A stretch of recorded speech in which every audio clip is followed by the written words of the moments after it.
स्पर्धक विद्यार्थी मित्रांनो, MPSCच्या सर्व स्पर्धा परीक्षेसाठी, सरळ सेवा भरतीच्या सर्व परीक्षांच्यासाठी आणि 8वी NMMS या स्पर्धा परीक्षेसाठी अत्यंत महत्त्वाचा गणितातला प्रश्न, सोबतच्या आकृतीत चौकोन ABCD आयत आहे, तसेच AC 5 वर्गमुळात 3 सेमी, AB 5 वर्गमुळात 2 सेमी, तर बाजू ADची लांबी काढा. या ठिकाणी पायथागोरसच्या प्रमेयाचा आपण वापर केला.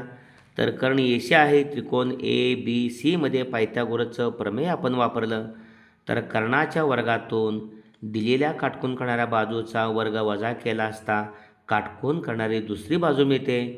5 वर्गमुळात 3चा वर्ग, 5 वर्गमुळात 3चा वर्ग वजा काटकोन करणारी एक बाजू दिल्या 5 वर्गमुळात 2 त्याचा वर्ग.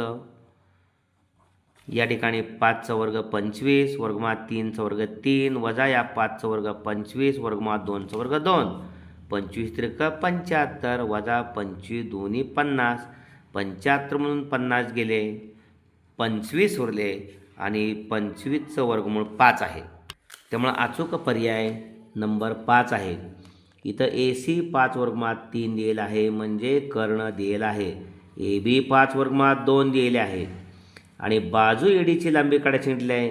AD आणि BC समानच आहेत, त्यामुळे BC 5 मिळालेला आहे, तीच AD आहे. आयताच्या समोरासमोरील भुजा समान लांबीच्या असतात.